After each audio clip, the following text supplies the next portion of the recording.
Hello à tous. Alors aujourd'hui une petite vidéo un petit peu hors série. C'est une vidéo que je tourne un petit peu à chaud suite à une rencontre à laquelle j'ai assisté hier. Donc hier, pour ceux qui ne me suivent pas sur Instagram et qui n'auraient pas suivi, j'étais invitée à une rencontre organisée par Éditez-nous. Alors Éditez-nous, pour celles et ceux qui ne connaissent pas, c'est une plateforme qui met en lien des auteurs, des autrices et des éditeurs, des éditrices. Donc j'avais été contactée par la plateforme il y a un petit moment maintenant. Au début c'était le créateur qui m'avait appelé pour me poser des petites questions, voilà, pour s'intéresser un petit peu à ce que les auteurs, les autrices pouvaient rechercher. Par la suite je suis devenue partenaire de la plateforme.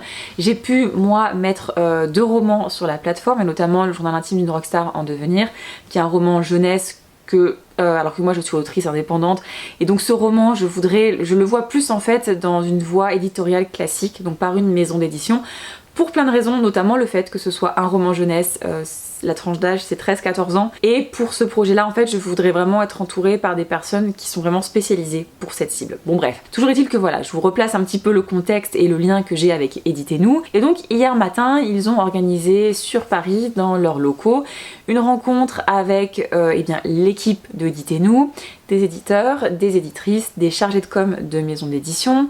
Il y avait également des autrices qui avaient signé grâce à la plateforme, et on était également avec Margot de Seine et Christelle Le Bailly, donc 3 partenaires de la plateforme. Donc c'est une rencontre avec plusieurs acteurs du monde de l'édition, du monde du livre. C'était hyper intéressant, on a eu les points de vue de plein de gens, c'était des discussions que moi j'ai trouvées très enrichissantes, très respectueuses aussi selon les points de vue de chacun. Ça a permis de voir que tous les éditeurs et toutes les éditrices ne souhaitaient pas la même chose et ne travaillaient pas du tout de la même façon, mais peut-être que j'en reparlerai dans une autre vidéo. Mais il y a quelque chose qui est ressorti en fait au fur et à mesure de nos conversations, c'est que le monde de l'édition était très flou pour le grand public, mais même pour les auteurs et les autrices.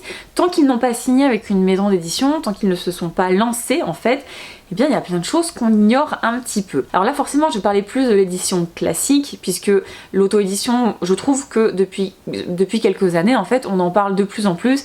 Les auteurs expliquent vraiment toutes les étapes en fait pour sortir un livre, alors que l'édition classique c'est vachement plus flou en fait, comme si jamais il y avait quelque chose de gardé un petit peu secret, et au final ça pose quelques problèmes parce que il y a des auteurs et des autrices qui font des erreurs en fait lorsqu'ils vont contacter les maisons d'édition. Il y en a qui vont potentiellement être déçus de certaines choses, et en fait voilà, grosso modo la réalité peut faire retomber certains auteurs, certaines autrices un petit peu violemment. Et donc ce qu'il est ressorti de toutes les personnes qui étaient présentes, sachant que voilà, comme je le disais, il y avait les personnes qui écrivent les livres, les personnes qui les éditent, ceux qui en font la promotion. L'une des personnes de chez Éditez-nous était libraire avant, il y en avait un qui avait travaillé au niveau de la fabrication des livres, etc. Donc bref, il y avait vraiment des personnes qui étaient concernées par différentes étapes du monde de l'édition, et toutes s'accordent à dire que sortir un livre, c'est difficile. Sortir un livre, ça prend du temps,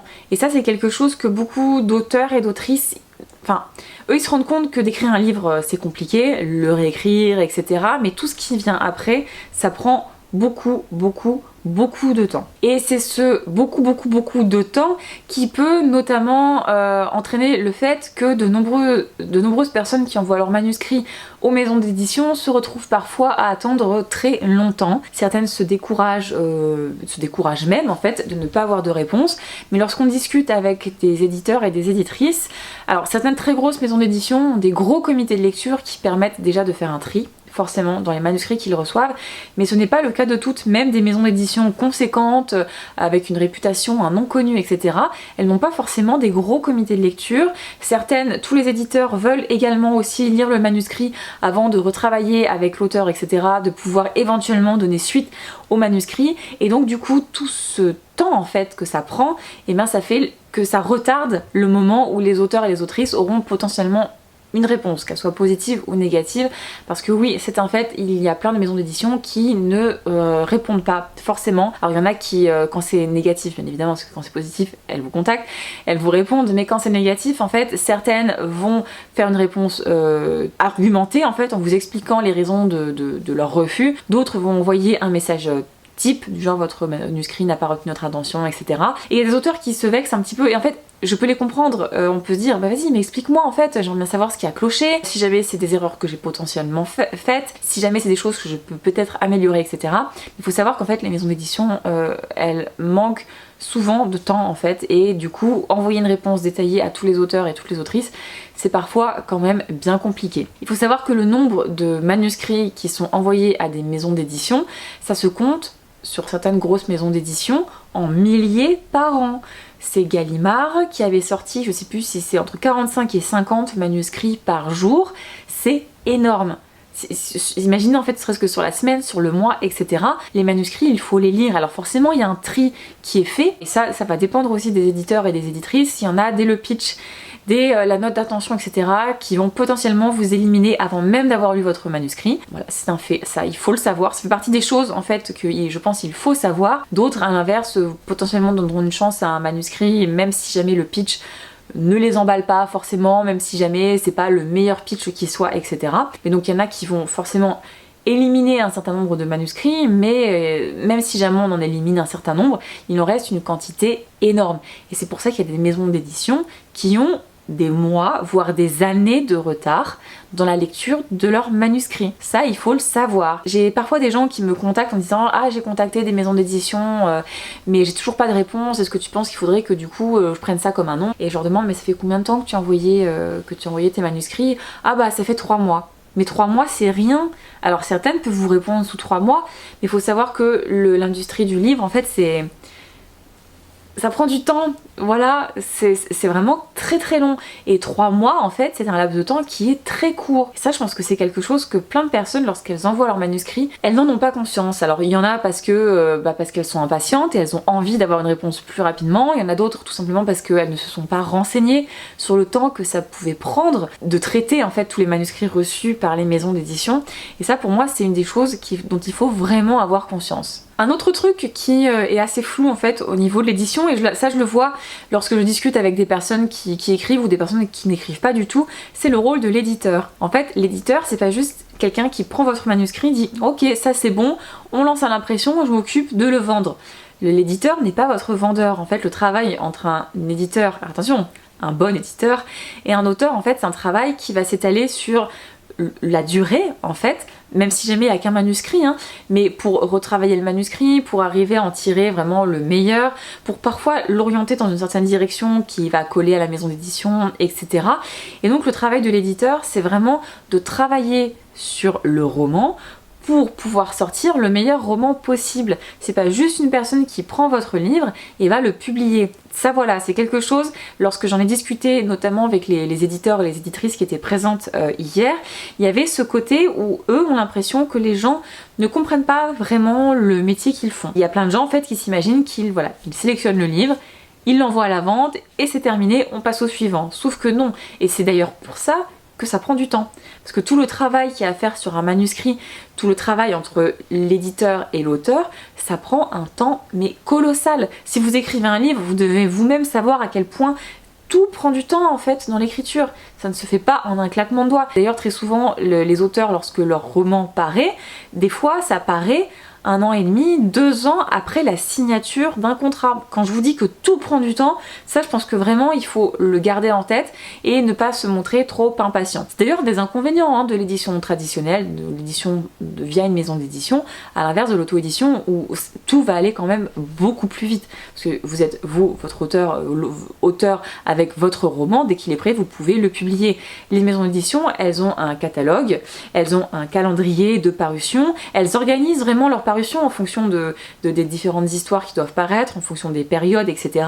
Tout est réfléchi en fait. Et c'est pour ça que des fois, un roman, même si jamais il est signé, il peut sortir des mois, voire des années après. C'est un fait. Donc voilà, dans cette vidéo, je ne vais pas parler au nom des éditeurs et des éditrices, même si jamais je vous relate les conversations que j'ai pu avoir avec eux. Mais je pense qu'en fait, c'est vraiment très important lorsque vous allez vous lancer dans l'écriture et si jamais vous voulez envoyer vos manuscrits à des maisons d'édition pour potentiellement être publiés par la voie traditionnelle, par une maison d'édition, c'est de se renseigner vraiment un maximum. Je dis tout le temps pour l'auto-édition, mais pour l'édition traditionnelle, c'est la même chose. Je sais qu'il y a beaucoup de clichés, il y a beaucoup d'idées un peu préconçues en fait autour de l'édition. Il y en a certains qui idéalisent la chose, par exemple ils vont envoyer leur manuscrit, au bout de 2 semaines ils vont recevoir un coup de fil de leur éditeur, enfin de la maison d'édition qui va leur dire oh, j'ai lu ton roman, écoute, il est génial, je pense qu'on peut vraiment même le publier en l'état, on ne va rien retoucher, et ben écoute, dans 2 semaines, ton livre il est en librairie. Ça se passe pas comme ça du tout. Et c'est vrai que certains peuvent déchanter lorsqu'ils se rendent compte que tout va prendre vraiment beaucoup de temps. Donc voilà, ça c'est vraiment le conseil que je pourrais vous donner, c'est vous armer de patience. Et un autre conseil que je peux vous donner qui ressort en fait des conversations qu'on a eues hier, c'est vraiment de cibler les éditeurs. Ça me semble hyper évident, mais a priori c'est pas le cas de tout le monde et a priori il y en a qui ont conscience qu'ils ne ciblent pas la bonne maison d'édition, mais qui font du forcing de fou en étant persuadés que leur roman est tellement bon que dans tous les cas ça va passer. Ça c'est vraiment un retour. Tous les éditeurs et les éditrices qui étaient là hier ont parlé de ça. Éditez-nous, pareil, ils ont eu des cas aussi où les gens ne rentraient pas les bons critères en fait pour forcer un petit peu le passage de leur manuscrit dans certaines catégories, mais ça ne marche pas. Si vous écrivez par exemple de la science-fiction et que vous contactez une maison d'édition qui ne fait que de la littérature générale par exemple, ou alors vous écrivez de la poésie et vous allez contacter une maison d'édition qui ne fait que de l'imaginaire, peu importe à quel point votre texte sera bon, la maison d'édition vous ne l'intéresserez pas du tout parce que ça ne correspond pas à sa ligne éditoriale, ça ne correspond pas à ce qu'elle veut faire, vous allez juste leur faire perdre du temps et vous potentiellement de l'argent si jamais vous avez imprimé votre manuscrit et que vous l'avez envoyé par voie postale. Donc vraiment ça me semble hyper évident, mais je pense qu'il faut à nouveau le rappeler, cibler vraiment les maisons d'édition auxquelles vous allez envoyer votre manuscrit. Et c'est pour ça que d'ailleurs que la plateforme Éditez-nous peut être intéressante, parce que ce n'est pas vous qui allez orienter vers les maisons d'édition, c'est les éditeurs en fait, les personnes qui s'occupent de la plateforme qui vont pouvoir orienter votre manuscrit vers les bonnes maisons d'édition et notamment vers ce que recherchent à l'instant T certaines maisons d'édition. Il y a eu des signatures via Éditez-nous, en fait les éditeurs cherchaient tel type de texte à tel moment, et ça arrive aussi régulièrement, et du coup la plateforme, ça c'est quand même assez pratique parce que sinon lorsque vous allez envoyer votre manuscrit, pour que cette coïncidence tombe, ça va être, comme je le disais, une coïncidence, donc ça va être quand même pas mal de la chance. Alors je le rappelle ici, je suis pas en train de vous dire que vous devez absolument mettre votre manuscrit sur Éditez-nous, pas du tout. Je vous ai déjà parlé de la plateforme sur les réseaux. Là c'est vraiment pour faire un petit compte rendu de tout ce qui s'est dit hier et des petites choses que je peux potentiellement vous donner pour être plus armé lorsque vous allez vouloir vous lancer. Donc une fois que vous avez vraiment bien sélectionné les maisons d'édition auxquelles vous voulez envoyer votre manuscrit, assurez-vous de respecter tous les critères qui sont demandés. Il y en a qui n'ont pas de critères, ça va être voilà, page A4, juste page 12, interligne 1,5, la police que tu veux. Il y en a d'autres qui vont avoir des critères vraiment spécifiques et ça peut être éliminatoire si vous ne les respectez pas. Donc ça, vraiment, prenez le temps d'aller sur les sites des maisons d'édition. Souvent, en fait, il y a un onglet qui est vraiment dédié au dépôt de manuscrits. Renseignez-vous pour être sûr que vous remplissez bien tous les critères. Souvent, avec votre manuscrit, on va vous être demandé une petite présentation de vous, de votre livre et le fameux pitch. Alors des fois, ça va être un pitch en 3 phrases, des fois ça va être un synopsis d'1 page, etc. Ça c'est vraiment extrêmement difficile. Je sais que c'est compliqué de résumer son livre en donnant suffisamment d'informations, même si jamais on n'a pas envie de spoiler, on se dit ah oui mais si jamais je lui dis ça à la personne quand elle va le lire, du coup les révélations ça ne va pas marcher, etc. Bref, et alors là un retour qu'il y a eu, alors c'est marrant parce qu'il y a eu un éditeur et une éditrice qui étaient vraiment pas du tout d'accord à ce sujet. Enfin, c'est pas que un a raison et l'autre a tort, c'est juste qu'ils ne fonctionnent pas de la même façon. L'éditeur expliquait que lui, il basait tout sur le pitch pour lire ou pas le roman. Si le pitch est bon, il se dit ok. Si le pitch est un petit peu maladroit, si jamais le pitch n'est pas forcément hyper bien écrit ou quoi que ce soit, lui va se dire bon bah du coup si c'est comme ça, le roman je pense que voilà ça vaut même pas la peine. Donc lui c'est comme ça que lui fonctionne. Il y avait une éditrice qui disait qu'elle à l'inverse, même des pitchs des fois voilà, où on sentait que c'était un petit peu bancal, pas forcément extrêmement bien écrit, etc. Pour elle, c'est pas du tout rédhibitoire, parce que écrire un pitch et écrire un roman, ce sont vraiment deux choses différentes. Et elle, si jamais ça lui donne quand même un petit peu envie de savoir ce qui se passe dans le roman, elle va le lire, même si jamais, voilà, le pitch de base, c'était pas le truc le plus fou qui soit. Et de la même manière, elle disait que elle ne s'arrêtait pas forcément aux quelques premières pages, sauf si vraiment c'est très mauvais, sauf si voilà, il y a que des erreurs de syntaxe, etc. Où là, elle se dit bon, si la personne n'est pas capable d'écrire correctement sur les premières pages, bon, ça va être un petit peu tendu, mais elle a tendance quand même à laisser sa chance un petit peu au roman, le temps de se développer, parce qu'il y a des romans qui ne se développent pas tout de suite, c'est normal, ça va avec l'histoire, et du coup, bah, ça peut fermer des portes pour certaines maisons d'édition, mais pas pour toutes, et je trouve que c'est quand même hyper intéressant de voir que tous les éditeurs et toutes les éditrices ne fonctionnent pas de la même façon. Et du coup, lorsque vous entendez des choses du genre « attention, en maison d'édition, il faut ci, ça, ça », alors oui, des fois il y a des choses, effectivement, dans 95% des cas, il va falloir ceci, ça, ça, mais il y a d'autres choses en fait, et bien d'une maison à l'autre ça va vraiment être différent. Et c'est d'ailleurs pour ça que votre manuscrit, d'une maison à l'autre, il va pouvoir plaire ou pas, et pour plein de raisons. De la même façon que des fois ils vont chercher un manuscrit spécifique, des fois ils vont trouver un roman et se dire ah ce truc là ça va vraiment bien marcher, il y a quelque chose, c'est vendeur, et ils l'ont aussi dit que c'était parfois des coups de cœur, tout simplement. L'éditeur lit votre roman, a un coup de cœur pour votre manuscrit et se dit lui, j'ai envie de le publier. Il y a plein de façons en fait de plaire à un éditeur, de pouvoir signer avec une maison d'édition. Et pour vous donner la liste exhaustive de tous ces critères, mais en fait c'est juste pas possible. Et sinon, ce qu'il est ressorti hier de la discussion, et ça je pense que c'est hyper important de le rappeler, moi je le rappelle très souvent en tant qu'autrice, mais là ce sont des éditeurs et des éditrices qui l'ont dit, je vous assure, ils l'ont dit, et je pense que ça vous rassurera certainement de l'entendre. Ce n'est pas parce qu'ils disent non à votre manuscrit que le manuscrit est mauvais. Ils peuvent dire non à de très bons manuscrits, pour plein de raisons, notamment si par exemple ils ont sorti il y a peu de temps un roman qui s'inscrit vraiment dans la même lignée, ils se disent bah non, je peux pas marketer les deux, ça va faire réédite, etc. Donc ça en fait, bah, je ne peux pas le prendre. Ou alors si ça ne colle pas parfaitement à la ligne éditoriale de la maison. C'est vrai qu'il y a certains styles des fois pour cibler les maisons d'édition, moi ça a été mon cas notamment avec, avec les origines. Mon premier roman, au début quand j'hésitais entre maison d'édition et auto-édition, un truc qui m'avait aussi me poussé vers l'auto-édition, c'est que je ne savais pas exactement quelle maison d'édition cibler, parce que forcément c'est le monde de l'imaginaire, mais c'est pas des mondes magiques, etc. Il n'y a pas le côté science-fiction hyper marqué avec un monde futuriste, et pareil, tout ce que moi j'ai dystopie et anticipation, l'anticipation pareil, même si ça se passe dans quelques dizaines d'années, on n'est pas dans un univers extrêmement différent d'une autre. Et moi ma dystopie en plus c'est la dystopie pour adultes, mais ça, il y en a plein, ils se disent mais non en fait la dystopie soit c'est pour adolescents, soit on n'en veut pas trop, etc. Donc voilà, c'est des fois trouver la bonne maison d'édition, ce n'est pas évident, et il y a des maisons d'édition qui peuvent vous dire bah votre manuscrit il est bien, je l'ai même lu d'ailleurs, jusqu'à la fin parce que j'ai trouvé que l'histoire était bonne. Par contre, je peux pas exactement le faire rentrer dans ma ligne éditoriale et du coup, eh ben, je vais vous dire non. Donc voilà, un non, ça ne veut pas dire que votre roman est mauvais, loin de là. Ça, tout le monde était d'accord là-dessus. Moi, c'est vrai que je vous le répète très souvent, mais moi, je ne suis que autrice. Mais hier, il y avait plein de monde dans la salle, plein de personnes, acteurs de l'industrie du livre, et ils étaient tous d'accord là-dessus. Un bon roman peut être refusé en maison d'édition. Voilà. Et dans cette même idée de ce n'est pas parce que vous avez un nom que votre roman ne vaut rien, il était aussi question de tomber au bon moment. Comme je le disais, bah voilà, il cherchait pile à ce moment-là un roman de tel genre où l'éditeur avait à ce moment-là envie de publier une plume qui s'orientait un petit peu dans telle ou telle direction, ou alors l'éditeur, l'éditrice, à ce moment-là, c'est vraiment ce roman-là qui l'a touché, mais si ça se trouve 6 mois avant, ça l'aurait pas touché. Il y a ce côté voilà aussi où il faut tomber au bon moment. Bref, je vais conclure la vidéo pour rappeler qu'il y a énormément de personnes qui écrivent, j'ai plus les chiffres, mais il me semble que c'est 6 millions de Français qui écrivent. Alors pas tous qui aspirent à être auteurs, etc. Mais c'est énorme, hein.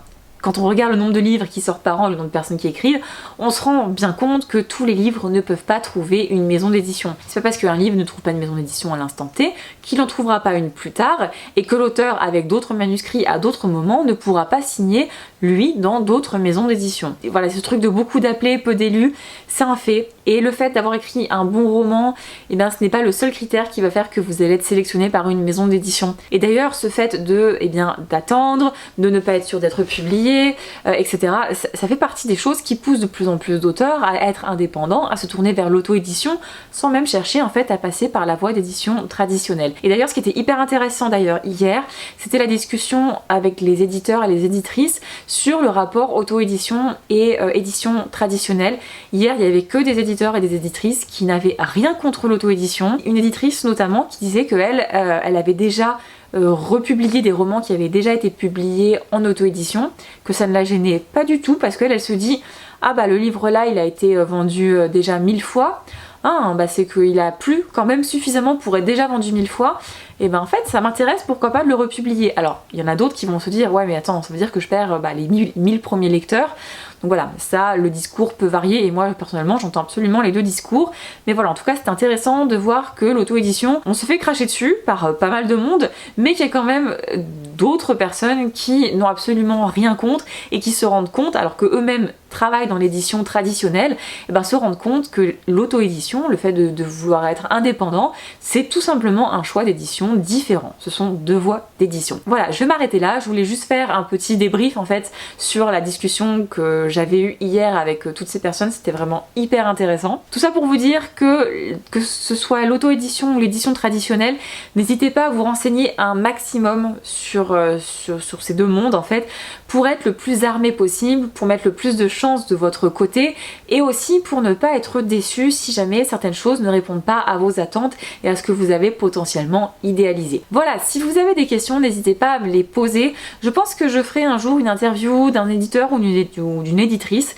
Ça pourrait être intéressant sur la chaîne parce que j'ai déjà interviewé des auteurs, mais je n'ai jamais interviewé un éditeur, une éditrice ou même d'autres personnes qui travaillent dans le monde de l'édition. Si jamais ça vous intéresse, n'hésitez pas à me le dire. Je pense que ça pourrait être une idée plutôt sympa. Voilà, je m'arrête là. J'espère que la vidéo vous a plu. N'oubliez pas de vous abonner si ce n'est pas encore fait, d'aimer la vidéo et moi je vous dis à très bientôt pour une prochaine vidéo.